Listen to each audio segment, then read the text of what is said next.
Hey, everybody. Tony Martello here. I have an update for you from a previous post 3 years ago. It was on the poem Opposition, it's called, and it's in my book Under the Curtain. It was originally published in Route 7 Review, a literary journal at Utah Tech University. It was called Dixie University 3, 4 years ago. Anyways, the story is. Uh, it got accepted for publication. It was put in the journal. Well, my bio was put in the journal originally in 2019, but they left the poem out when I went to look at it. And I contacted them and they fixed it. But then once again, the poem itself disappeared. So about a year later, this is going back to 2020, 2021, around there. I contacted them and they actually put it back into a new and revised form of the literary journal with some live readings and different imagery and stuff. And so that was all good and happy. But interestingly enough, again, it disappeared again and it is not live on Route 7 Review's website. It's issue 9, Utah Tech University.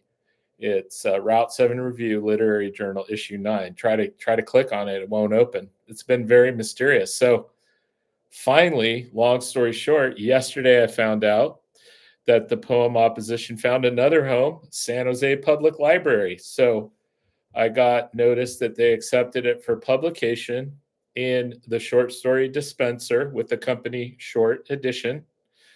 It's an awesome little machine that looks like a parking ticket kiosk.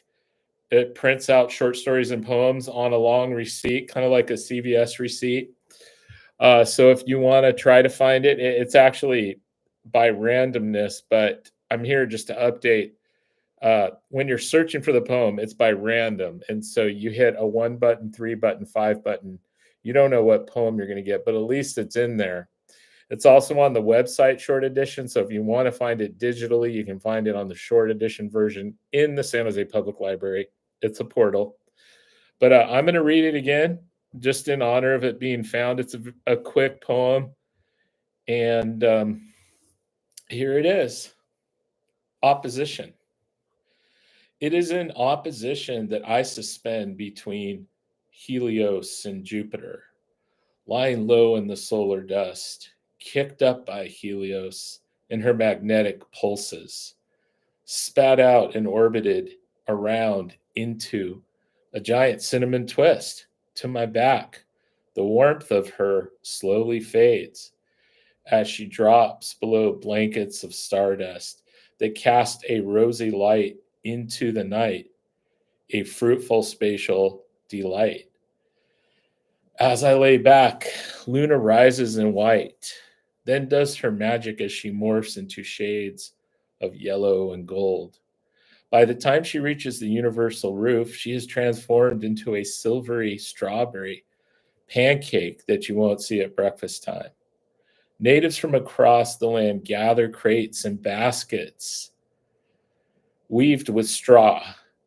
They plan for harvest in morning to pluck the red berry that waits with morning dew and drizzly fog beaded on the green leaves of the crop. Once a year in June, she has a place to presume.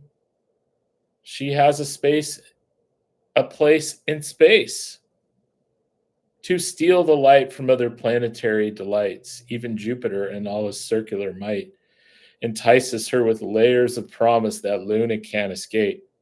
She floats to him, blushing and blooming with celestial desire to be the most adorned body in the sky.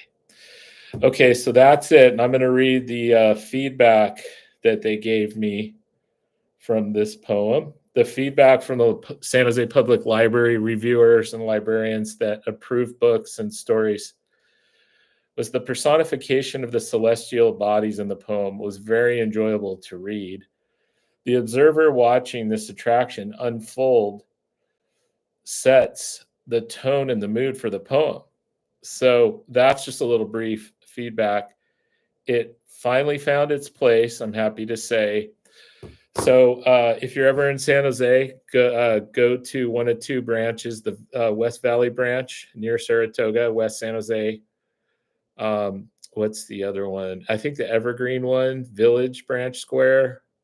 I don't know if I'm saying that right, but there are short edition dispensers there that are pretty cool to check out. You can print little copies of stories. There's thousands and thousands of stories in there. Or go to the website and you could look up this particular poem.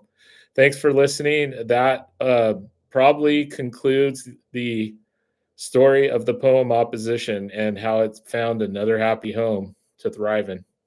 Thank you, and keep reading.